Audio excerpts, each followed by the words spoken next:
नमस्कार दोस्तों, आज हम जैनेन्द्र कुमार द्वारा लिखित सर्वाधिक प्रचलित कहानियों में पत्नी कहानी के विषय में चर्चा करेंगे, जो हिंदी साहित्य की विभिन्न प्रतियोगी परीक्षाओं के लिए महत्वपूर्ण है।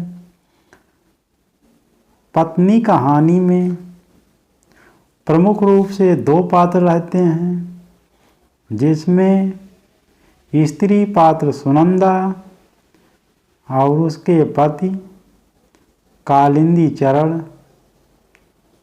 रहते हैं। सुनंदा और कालिंदी चरण पर आधारित यह कहानी है।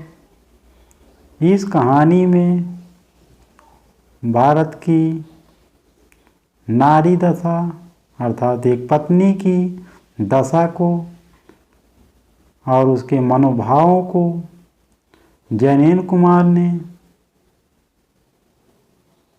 वर्णन किया है। पत्नी कहानी में सुनंदा से एक पुत्र भी होता है, जो बीमारी से बाद में मर जाता है। तो हम ठीक है, आज हम जैनेन्द्र कुमार की कहानी के विषय में चर्चा करते हैं। तो यह कहानी उनकी सर्वाधिक प्रचलित कहानी है।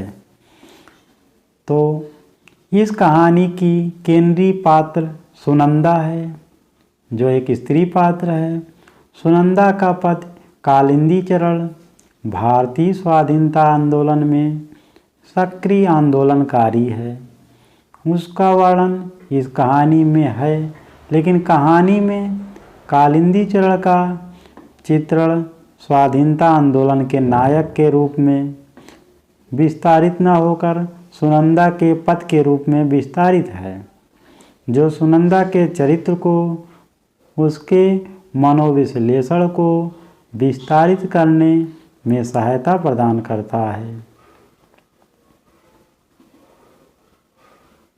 सुनंदा की शिक्षा थोड़ी कम है। कहने का मतलब सुनंदा थोड़ा कम पढ़ी लिखी है। भारतीय नारियों में वो गृहिणी है। वह बार बार सोचती है कि देश क्या है, सरकार क्या है, आज़ादी क्या है, क्योंकि उसके पति कालिंदी चरण हमेशा अपने साथियों के बीच केवल भारत की आज़ादी के विषय में बातें करते रहते हैं। तो वो सुनती है, क्योंकि वो कम पढ़ी है। वो सोचती है कि ये सब क्या हैं, स्वाधीनता क्या है, ये बातें मैं नहीं समझ पाती हूँ, वो अपने मन में सोच रही है। लेकिन मेरे पति जब इन बातों की चर्चा अपने मित्रों और अपने सहयोगियों से कर सकते हैं, तो फिर मुझसे क्यों नहीं।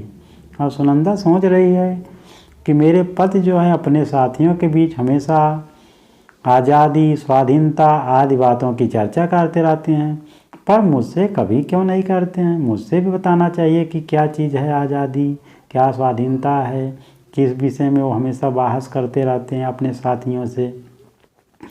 वह चाहती हैं कि उसका पति उसे समझ दे, जो चीज़ें वह नहीं समझती है वह उसे समझाएं, अपने साथ सम्मिलित होने का, सुख दुख या दुख सुख को बांटने का अवसर प्रदान करें।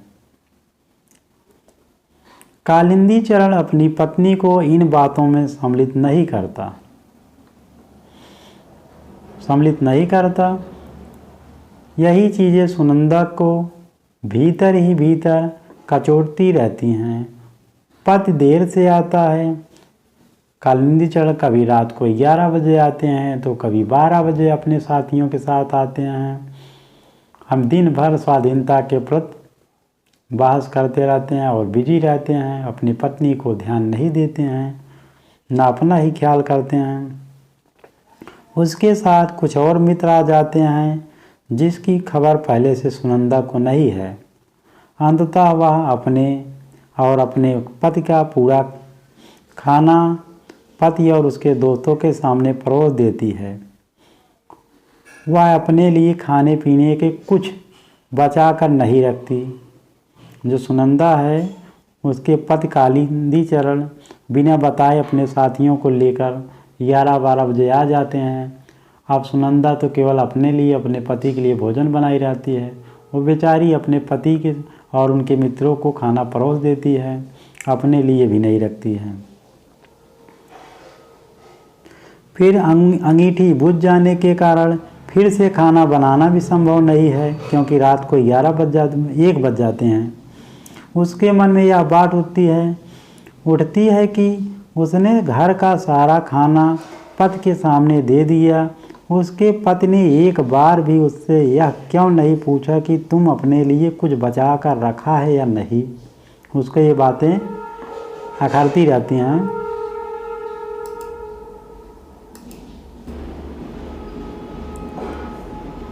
यहाँ कहानी में यह भाव उभर कर आता है कि स्त्री अपने आप को त्याग और बलिदान के निमित्त सदैव शीर्ष पर रखने को उद्यत होती है।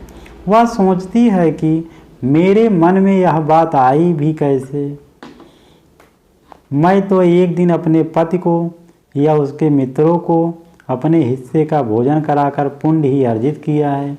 सुनंदा अक्सर घर में अकेली ही होती हैं, यानी कि अकेली ही रहती है। उसका पति हमेशा बाहर निकल जाता है देश की स्वाधीनता के लिए। पति स्वाधीनता आंदोलन में अपने सहयोगियों के साथ सक्रिय है और इस दौरान उसे बार बार अपने बच्चे की याद आती है, जो किसी कारण से मृत्यु को प्राप्त हो चुका था। बार बार उसे याद करती है, उन यादों से पीछा छुड़ाने का प्रयत्न करती है। सुनंदा तो घर में अकेली है, उसको या तो उसका अपना पति याद आता है और एक बच्चा, जो बच्चा मर चुका है। बार बार उसे याद करती है, उन यादों से पीछा छुड़ाने का प्रयत्न करती हैं, फिर से उन्हीं यादों में लिपट कर दुखी हो जाती है। वह चाहती है कि वह अपने आप को किसी अन्य काम में इस तरह लगा दे, खुद को इस तरह से उलझा दे कि उसे अतीत से तौर पर बीते हुए में दोबारा जाने का अवसर ही न मिले। लेकिन घर का एकांत और जीवन का अकेलापन उसे बार बार अतीत में ले जाता है। यहाँ एक स्त्री के मनोभावों का कुशल चित्रण जैनेन कुमार ने एक किया है, जिससे एक सफल कथाकार सिद्ध हुए। कालिंदी चरण के आने पर जब वह इस तरह का व्यवहार करता है कि जैसे आने में देरी के कारण या फिर 2 आदमी का खाना बना होने के बावजूद 4 आदमी से आ जाने के कारण वह लज्जित है, तब सुनंदा व्यथित हो उठती है। वह चाहती है कि उसका पति पूरे अधिकार से उसे कहे कि और ज़्यादा खाना बना दो, तो वह खुशी खुशी बना देती। लेकिन वह अपराधी के जैसा व्यवहार कर रहा है, अर्थात वह सुनंदा को ये भी नहीं कहता कि और खाना बना दो। यह बात सुनंदा को तकलीफ देती है। एक तो वह दिन भर घर में अकेली पड़ी रहती है, पुरानी यादों को उधेड़ती बुनती रहती है। इस कारण से उसका मन झुंझला उठता है। जितनी देर भी उसका पति घर पर रहता है, उतनी देर उसके व्यवहार में बनावटीपन को देखकर वह क्रुद्ध हो जाती है। कहानी में स्त्री मनोविज्ञान का चित्रण करने के दौरान जैनेन कुमार ने स्त्री को आधुनिक संदर्भ में स्वावलंबी बनाने के लिए छटपटाते नहीं दिखलाया है। वह भारतीय परंपरा के अनुसार अपने पति की अधीनता स्वीकारती है, खुद को पति की सेविका मानती है। कालिंदी चरण को घर आने में देर होती है। वह 12-1 बजे रात को जब भी आए, सुनंदा उसे खाना खिलाकर ही खाती है। उसका मन झुंझलाता है, लेकिन उसे तकलीफ इस बात की नहीं है कि कालिंदी चरण के देर से आने के कारण वह देर से खाना खा पाती है, बल्कि उसे तकलीफ इस बात कर है कि कालिंदी अपना ख्याल क्यों नहीं रखता। अपना ख्याल भी रखना चाहिए उसे। समय पर खाना क्यों नहीं खाता है। भारतीय परंपरागत स्त्री की चारित्रिक विशेषता को इस कहानी में जैनेन कुमार ने अपने आदर्श रूप में रूपायित किया है। कहानी में कथा का प्रवाह सीमित है। कथाकार का मुख्य उद्देश्य कथा को विस्तार न करके स्त्री पात्र सुनंदा की चारित्रिक मनोभावों को चित्रित करना। एक ऐसी स्त्री जो अपना जीवन एकांत और एकाकीपन में गुजार देती है, वह खुद को पति के साथ मुख्य धारा में लाना तो चाहती है, किंतु पति उसे अपने साथ नहीं लेता है। वह घर के कामकाज तक में सीमित हो जाती है। उसके मनोग्रंथियों को बड़े ही सुंदर रूप में इस कहानी में चित्रित किया गया है। अपने लव कलेयर में कहानी की केंद्रीय पात्र सुनंदा के मनोविज्ञान को पाठकों के समक्ष मनमोहक रूप में प्रकट कर देती है। जैनेन्द्र कुमार मनोविश्लेषणवादी कथाकार के रूप में हिंदी साहित्य में विख्यात हैं। मनोविश्लेषणवादी कथा साहित्य में पात्रों के मनोभावों का विश्लेषण करते हुए उनके अंदर की गूथियों को, मन के अंदर के उलझनों को सुलझाने का प्रयत्न किया जाता है।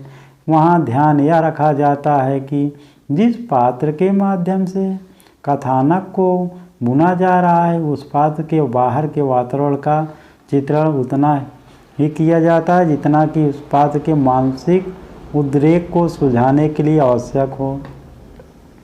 कथानक में पात्र के इर्द गिर्द के जनजीवन की समस्याओं के स्थान पर पात्र के मनोभावों को दर्शाते हुए उसकी मानसिक दशा को अधिक महत्व दिया जाता है। जैनेन्द्र कुमार की कहानी में एक और बात जो उभर कर आती है वह यह है कि उन्होंने अधिकांश कहानियों में, उपन्यासों में स्त्रियों को केंद्र में रखा है और पात्र के माध्यम से स्त्री मनोदशा का वर्णन किया है। उन्होंने अपने पात्रों के माध्यम से भारतीय संस्कृति, भारतीय जनजीवन, भारतीय परिवार की अवधारणा आदि का पोषण भी किया है। वह संयुक्त परिवार की वकालत करते हुए भारतीय परिवेश में जिस तरह की पारिवारिक वातावरण देखने को मिलता है, उसको तोड़ने या खंडित करने में जैनेन्द्र कुमार यकीन नहीं रखते हैं। जैनेन्द्र के उपन्यास हैं परख है, सुनीता, त्यागपत्र, कल्याणी, सुखदा, विवर्त, व्यतीत, जयवर्धन आदि इनके उपन्यास हैं। फिर हम अगले वीडियो में अन्य कहानियों आदि को लेकर आएंगे जो हिंदी साहित्य की प्रतियोगी परीक्षाओं के लिए महत्वपूर्ण होगी। हमारे चैनल को सब्सक्राइब कीजिए और लाइक कीजिए, शेयर कीजिए। धन्यवाद।